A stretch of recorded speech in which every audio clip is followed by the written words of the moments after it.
1. Federal agencies ramp up workforce cuts after Supreme Court green light. 2. Supreme Court decision.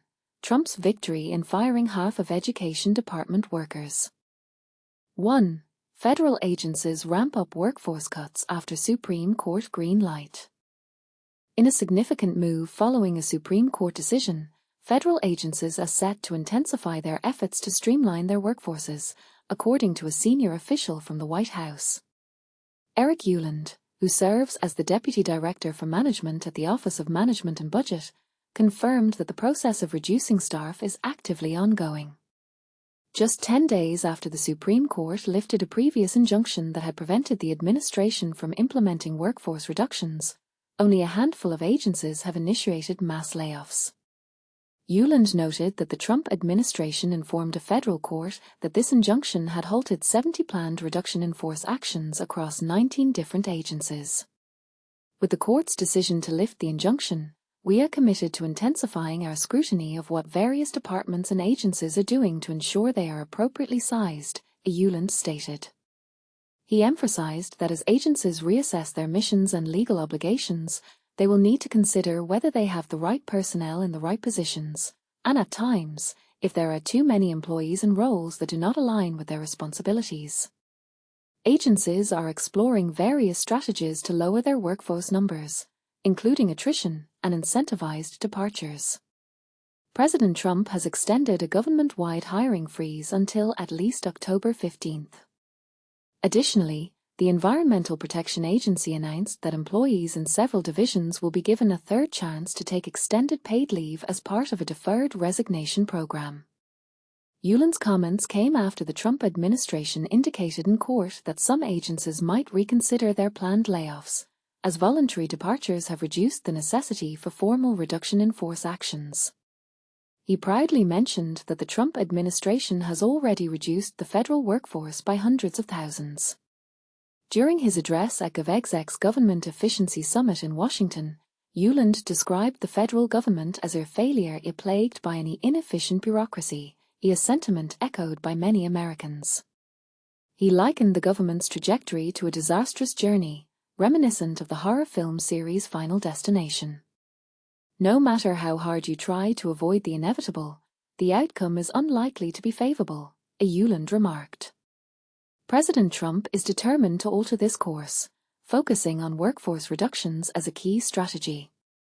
Other essential components of this reform initiative include streamlining procurement processes, enhancing technology, and increasing domestic production. Ueland reiterated the need for tangible actions rather than mere words. He pointed to the administration's commitment to eliminating wasteful spending, stating that current efforts to manage finances more effectively have been utterly unsuccessful. Ueland mentioned that the administration is in the process of developing the president's management agenda, which will outline Trump's long-term vision for modernizing and enhancing government services, although he did not provide a specific timeline for its release. Furthermore, Ueland indicated that Trump plans to boost the efficiency of the federal workforce by implementing a schedule policy or career, which would remove certain civil service protections from federal employees, enabling agencies to terminate tens of thousands of workers for virtually any reason. He views this reform as a means of empowering the federal workforce.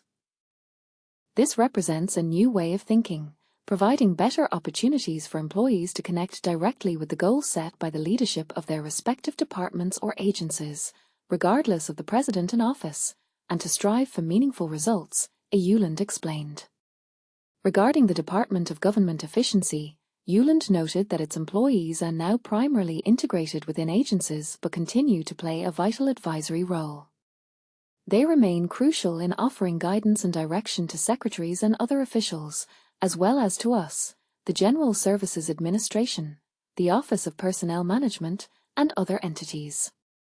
I expect these individuals will continue to be a hopeful and influential voice in the future, he concluded. 2. Supreme Court decision. Trump's victory in firing half of Education Department workers. The Supreme Court has just granted Donald Trump a significant win during his second term, a ruling that might reshape the landscape of the Department of Education. This past Monday, the court determined that Trump's administration can proceed with the termination of more than half of the workforce at the Department of Education. As Secretary Linda McMahon has put it, this move represents the first step on the road to a total shutdown of the entire department. This ruling, officially known as McMahon v.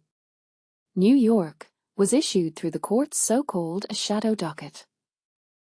This term refers to a collection of emergency decisions that the justices often make without comprehensive hearings or extensive written arguments. Typically, decisions made this way don't come with an explanation from the Republican justices, and this time was no exception. In contrast, Justice Sonia Sotomayor, joined by her fellow Democratic justices, presented a dissenting opinion. While technically temporary, allowing the Trump administration to proceed with these mass dismissals during ongoing litigation, it raises questions about how the department might eventually reinstate over 4,000 employees. The ruling becomes particularly concerning at a time when the administration appears poised to undermine significant federal programs. The crux of the issue at hand is that this decision hints at a disturbing allowance for President Trump to essentially impound federal funds, that is, to refuse to allocate money for federal programs seamlessly required by congressional enactments. Although the McMahon ruling doesn't explicitly grant this power, the potential repercussions of such mass terminations could result in the effective cancellation of critical federal initiatives. Historically, impoundment has been deemed unconstitutional. Even some conservative justices have referred to this perspective in the past. Brett Kavanaugh noted back in 2013 that the president cannot unilaterally decide to withhold spending. According to constitutional law, the president must seek congressional approval if he wants to rescind allocated funds. If a legal precedent were set that allowed the president to refuse to spend funds as desired, it could lead to the cancellation of federal laws merely by cutting off the necessary financial support for those laws. In years gone by, the notion that the executive branch could unilaterally withhold funds was dismissed by many, including future Chief Justice William Rehnquist, who expressed in a 1969 memo from the Justice Department that it would be extremely challenging to craft a lawful rationale for the president's noncompliance with congressional budgetary directives. In the McMahon case, states and a school district filed to contest the mass layoffs stemming from Trump's directive, asserting that only Congress possesses the authority to dissolve a federal department or abolish mandated federal funding programs. Sotomayor's dissent highlights how these sweeping terminations, approved by her Republican colleagues, effectively dismantle numerous established programs. For instance, the Trump administration's plan includes disbanding the entire Office of English Language Acquisition, which is responsible for the nation's bilingual education initiatives, along with many other key parts of the Education Department. These job cuts align with an executive order from Trump that outlines plans for closing the Department of Education and returning authority to the states. Thus, it seems the Republican justices have permitted a method for Trump to do what the Constitution may prohibit him from executing directly. Even if the court does not ultimately back Trump's potential to withdraw funding entirely, shutting down the department, the same outcome appears achievable through the mass termination of employees. Additionally, just a week earlier, in another case known as Trump versus American Federation of Government Employees, AFGE, the Supreme Court upheld another Trump executive order calling for extensive layoffs without specifying who would be affected. Interestingly, in this instance, the three Democratic justices split in their opinions, with Justice Ketanji Brown Jackson asserting that such broad restructuring of the federal workforce requires formal approval from Congress, while Sotomayor deemed judicial scrutiny premature, waiting to see specific plans for firings before passing judgment. Now, with the McMahon case providing a clearer understanding, the current controversy reveals how the court operates amidst such decisions. The path ahead is fraught with uncertainty, especially considering that the Republican justices offered no rationale for their ruling, leaving many to question their motivations and the implications of their actions.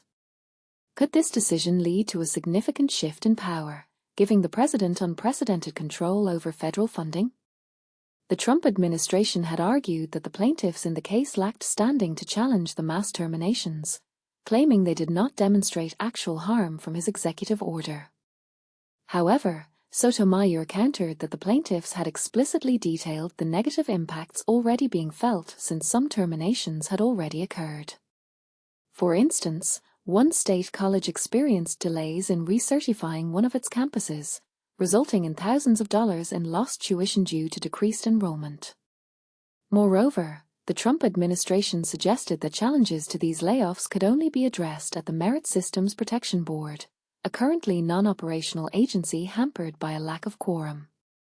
Yet, amid these arguments, the court's Republican majority chose to support the mass firings without providing clarity or rationale.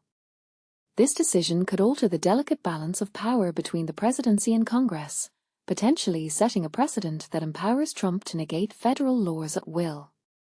What do you think about this controversial ruling? Do you believe such actions by the administration should be allowed, or do they undermine the foundation of congressional authority?